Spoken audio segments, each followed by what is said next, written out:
What is going on, guys, and welcome back to Baker's DIY Lifestyle. So we are in the car today. We are actually on the road from Hickory, North Carolina to Knoxville, Tennessee.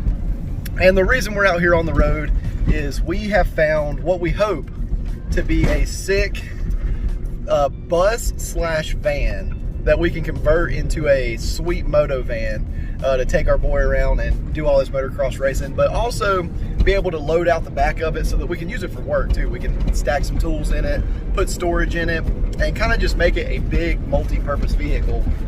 So I've kind of been looking at vans and RVs and toy haulers and kind of weighing the pros and cons of all of these different vehicles, and ultimately I kind of kept going back to a van because it was something that I could still drive relatively easily everywhere. If in case we're just, you know, driving an hour away or whatever, we can still put the kids in it and park and not have to worry about anything like that. And then I got on this minibus train because you got just a little bit more room in the minibuses, but again, you lose some of the ease of drivability with the minibus. And this particular vehicle popped up on Facebook probably about a month ago, and it sold what it said it sold instantly, which is what I figured because it was a good price, has relatively low miles on it. But it popped back up on Facebook, and the guy said that they found a coolant leak. The intake actually busted on this thing, because if you don't know, the Ford 5.4 liters and the Expeditions, the F-150s, these vans, they all have plastic intakes on them. And this one ended up cracking and it was leaking coolant, so they got all that stuff repaired, which is nice because the entire top end of the motor has now been resealed. But they put it back up on Facebook, and I messaged the guy as fast as I saw it, and within an hour of being back up on Facebook, he already had somebody coming. Luckily, that guy couldn't make it, and we have got a shot now to check this thing out. So we're about 30 minutes away from the shop. And another reason why I want to film is because this guy was super cool. He called me, let me know everything that was wrong with the van. He didn't want me to drive all the way up here if I didn't know exactly everything about it. So he seemed super trustworthy, and then told me a little bit about what he does and where the van is at. And this guy owns a classic car restoration or trading business of some sort. I don't know. All he told me was we would probably see some classic Ferraris parked right beside this van. So I definitely want to go in there, see if I can get any footage of this van. I'll of course be polite and ask him if I can film some of his vehicles, maybe sitting in this garage, and just take you guys along for the ride, because it sounds like it's going to be a pretty sweet adventure. We already went and looked at one van down in Georgia. We drove 4 hours and it was complete junk, and the guy wouldn't budge on the price. So this is our second shot at this, and I don't want to miss recording anything that could be pretty cool. But with that, we're going to finish our drive, and once we get to the van, we will be back and we'll go from there. Alright guys, so this is just a sneak peek of all of the vehicles that we got to see. So we ended up landing at Restoration Warehouse, where they buy and sell classic or just hot rod vehicles all across the country. And again, they were nice enough to let us take our camera in here and film and give us a little bit of a tour around the place and talk about some of the cars. So if you are interested in seeing the slowed down version of this and getting all the information about all of the stuff we looked at, please be sure to check out our next video, which I will have linked at the end of the video or at the top here, so that you can get to it and check it out. But with that, enough of these awesome cars, and we will get right back to the VanTerra. Guys, so we are in the van, the proposed moto van, and from what we've gathered so far, we're out in the parking lot right now doing our initial testing. This thing is sick.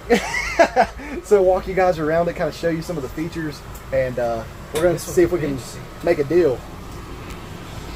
So yeah, so back here we've got the back door, of course, the folding seats, our rear air. We've got surround sound, Pioneer speakers for our TV. Of course, a double row all the way back. So our plan back here would be to remove probably the back 2 rows of seats, leave 5 seats up here, maybe 6, and that would give us enough room to put a couple bikes in here, build our storage or whatever. And now, of course, that those seats fold, possibly leave them in here somehow integrated within our storage. But we've got all this headroom here that we could put some kind of storage. There's storage up behind the TV that with this mount you can't get to because the TV doesn't come out, so that kind of stinks. The only issue here is our door. It has a little slop in it, and they did this sweet magnetic bungee cord to hold it shut. Fully electronic though, so you just push this door button. I mean, is that not the coolest thing ever? But this thing is clean. The seats look good. The dash looks good. It's only got 137,000 miles on it. And just from going underneath the truck, it's got brand new calipers, brand new flex lines, brand new ball joints, brand new total top of the intake, new thermostat. There's probably some things I'm missing, but overall, mechanically, this thing looks fantastic. We are missing a little bit of paint. Not super worried about that because you can always rattle can. Not worried about that at all. But let me turn you around and show you this bad boy. So there she is. Our 2004 Ford E350 with this sweet, I mean, look at that. Look at that. Again, that's what I was talking about, the fact that we have all the features of a bus, but the size of a van. I mean, the size of a dually. Like, we can take this thing anywhere, we can park it anywhere, but we have the head height, we have room for storage. I mean, this thing is incredible.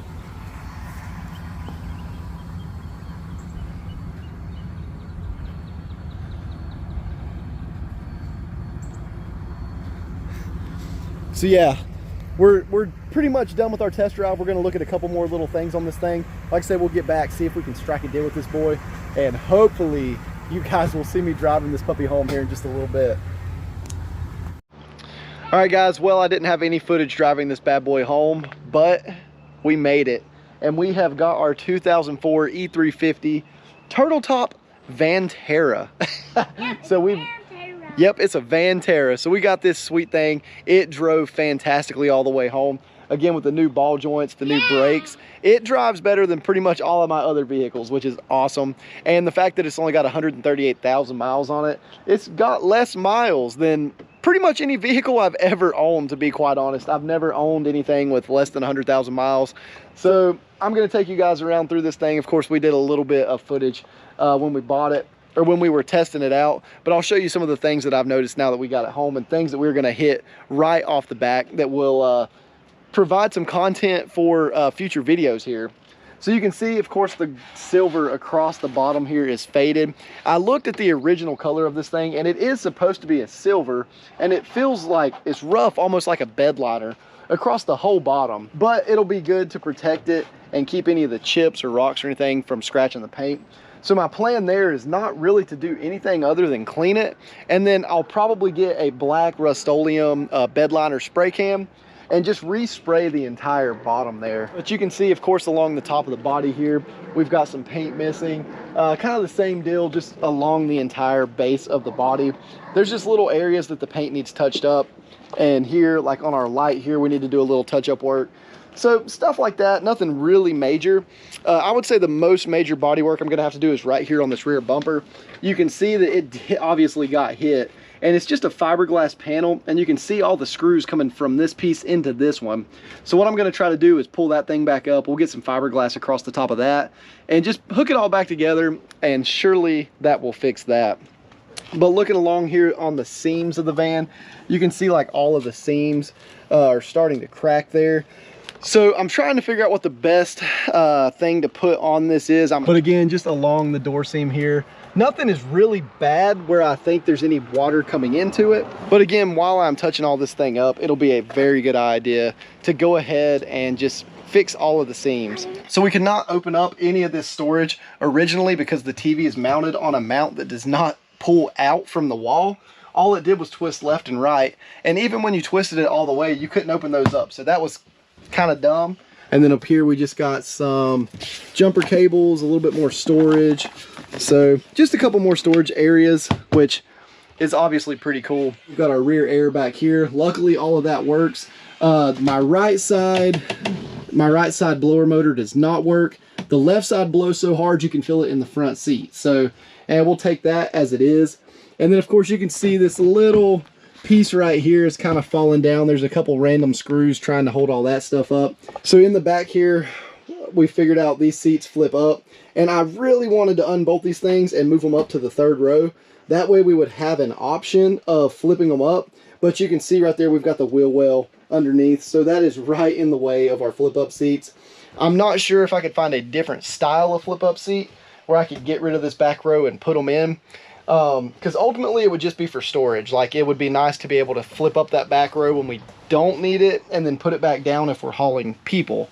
So that kind of stinks, because taking the seats out obviously is going to give us plenty of cargo room, but it does take away some of the just interchangeability, the adjustability of being able to have storage or passengers. So trying to figure out the best idea for layout on that. And again, that's kind of it for the inside. The inside really doesn't need much.